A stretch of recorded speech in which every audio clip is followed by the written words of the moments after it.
I'm making a video about discipline, but it's probably not going to be my only video because I keep thinking of more and more and more things to add, so I'm going to break this up.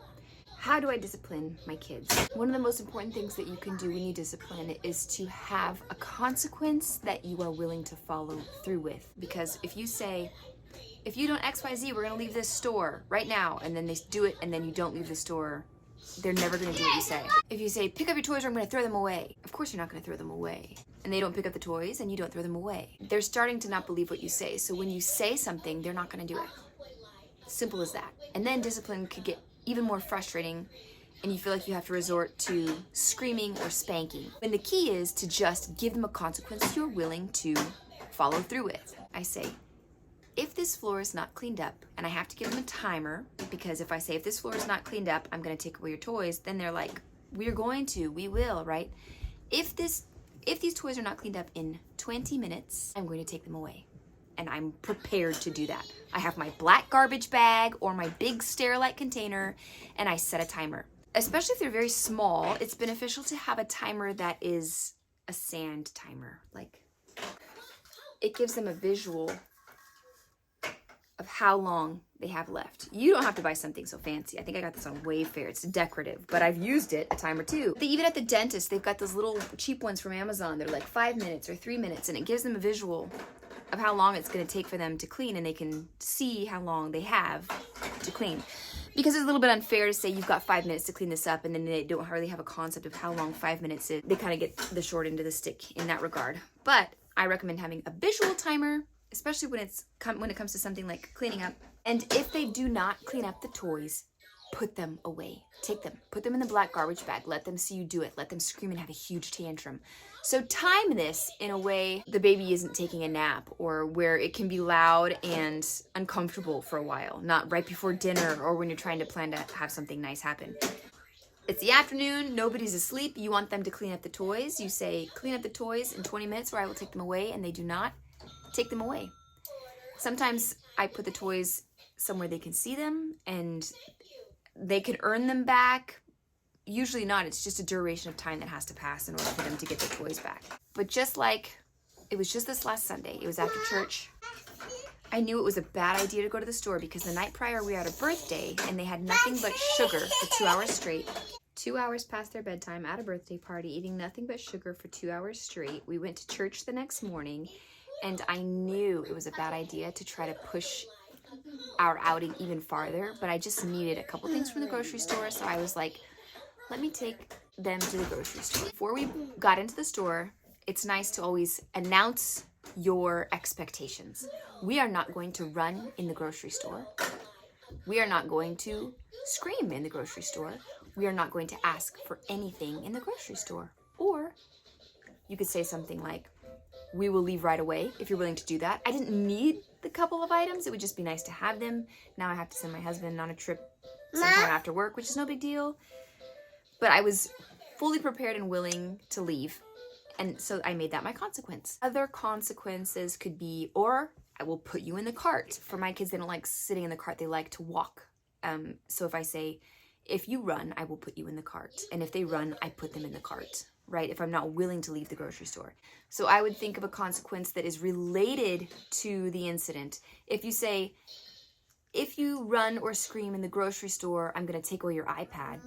The iPad and the grocery store are not related, and it's hard for them to apply that. And it doesn't make any sense. Typically a consequence, an ideal consequence, should always be something you're following through with and something related to the incident.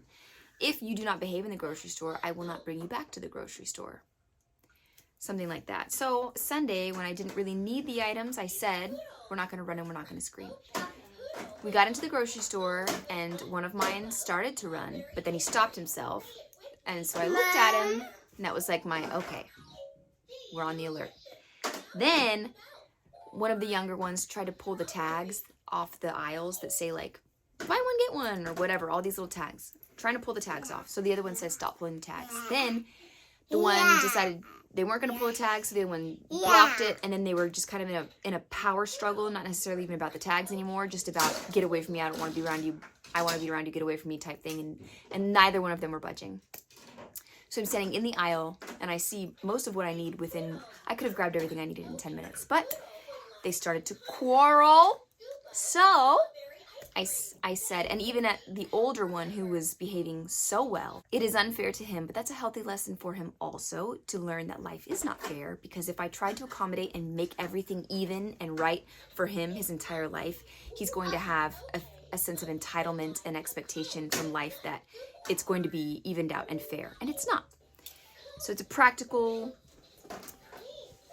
unfortunate reality to our circumstances. So the younger two were not behaving. So I said, okay, we're gonna put this item back. We had one item in the cart and we're leaving. Then they started screaming even harder, saying, I'll stop, I'll stop, I'll stop, I'll stop. And I said, no. And then they got really quiet and they started to behave. And then they're like, look, we stopped. Can we please stay in the grocery store? We stopped. And I said, no. So we continued to walk out. And then when we got outside into the parking lot, they started to really just explode. I knew it was a bad idea. Like I said, the night prior, it was a pretty rough night. They got up early, we went to church. They were hungry, they hadn't eaten, it was lunchtime, and I knew, I try only to leave the house when they're not hungry, when they're not tired, when their tanks are filled with the necessities. But their tanks were pretty empty on all accounts, and I braved that, and it was a bad decision, but it was a good learning experience because I was able to about face and leave the grocery store, and we were in the car and they were crying the whole way home, and the older one was just kind of sitting there, and I said, I understand this was really unfair to you, the other one's misbehaved, but I want to say that I noticed you did a really good job, and I know you're disappointed, and the fact that you're still not lashing out despite your disappointment shows your maturity. So I was commending the oldest one, and the other two were just still crying. Then we got home, and that was that. So consequences should relate to the incident, and you should follow through. It's very hard to think of a consequence on the fly, and you don't need to. A lot of times we feel like we need to react right away to a reason we feel like we need to react right away, but we don't need to react right away. We can pause, and then your 5-year-old could stare at you like, what are you doing? And you could just need a minute. I'm just trying to think, right? I need to think. I need to calm down. I need to get some clarity, and I need a moment. And you can take a timeout for yourself so that you can think of a natural consequence for their action. To just blurt something out oftentimes is going to lead to a consequence you're not willing to fulfill, or one that is a little bit too extreme because you're creating that consequence out of emotion, anger, or frustration, overwhelm.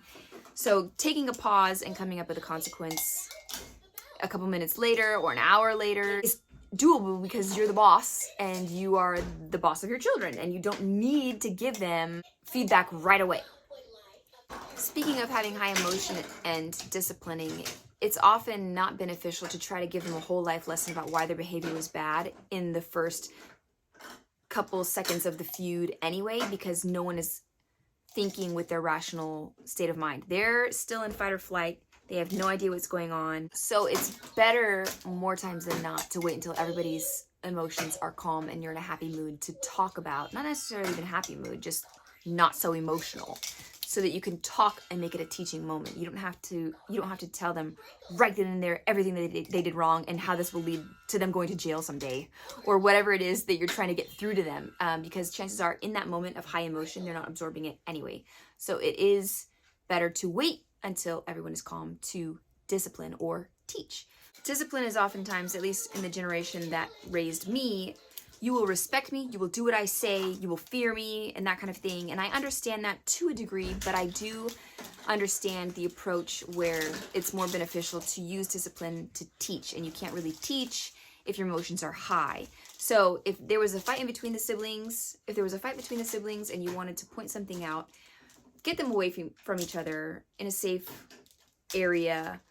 And if that frustrated you and you don't want to deal with it right now, you don't have to. Just separate them and talk about it later that night. Hey, this morning you and Sally were fighting and I noticed that she took your toy and that was really unfair. She is only just a baby, try to explain, and don't make it too wordy, but talk it out with the other sibling and make it more about teaching behaviors and how to communicate. If you're really having a problem, don't use your hands to hit. Hitting is not okay. If you're really having a problem and they won't leave you alone, then come get me and I will help you guys solve your problem. Though, when I see my children fighting amongst each other, I watch them try to solve it. If it's gonna come to blows, I intervene. But oftentimes, I try to give them an opportunity to hash it out so that they can learn. And if they're having trouble because they are so small communicating, I will step in and try to mediate so that each person can be heard and we can figure out if it was a misunderstanding or point out the intentions of one where it was misunderstood on the other part, and we can all figure it out there. It's not me saying, stop fighting, and then slapping them on the butt and putting them in the corner. Like, they're not going to understand how to begin to communicate to get along that way.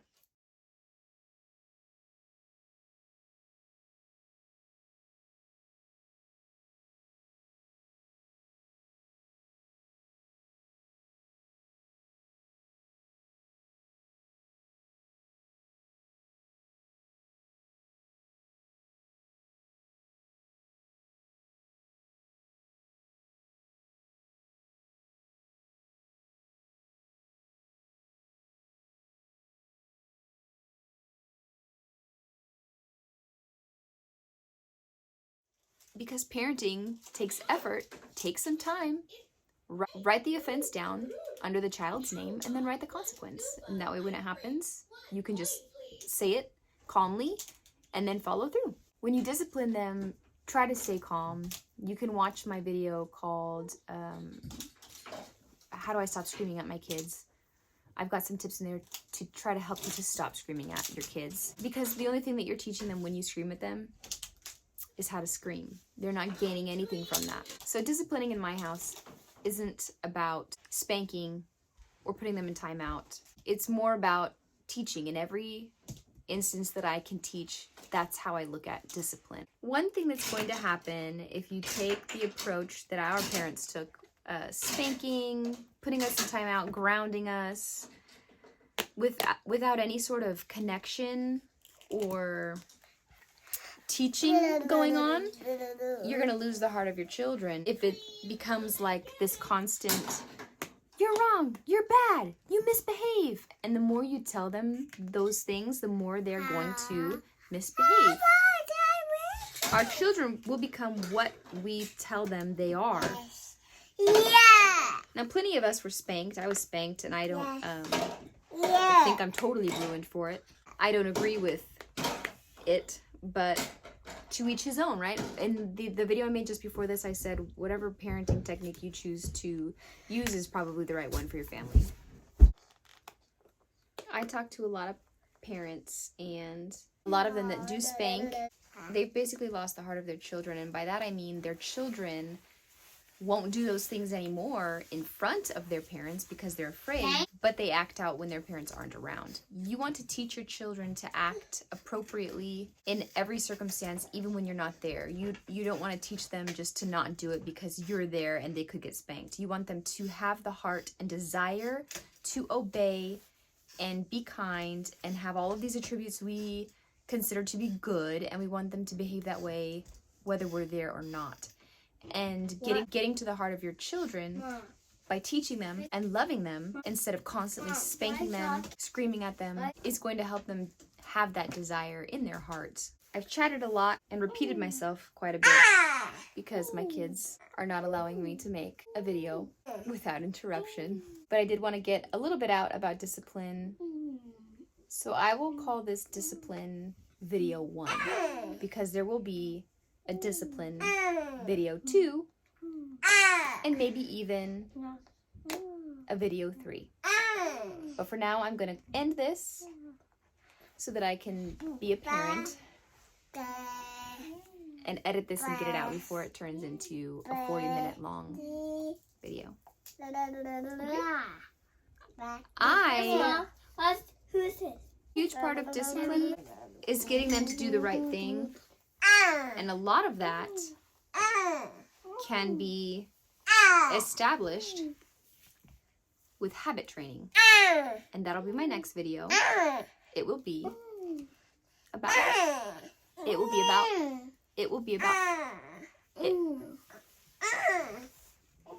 my next video will be about habit training. It ties into discipline. Yes. Yeah. Yes. Yeah. Do it. Yes. Yeah. So I'll see you in the next one.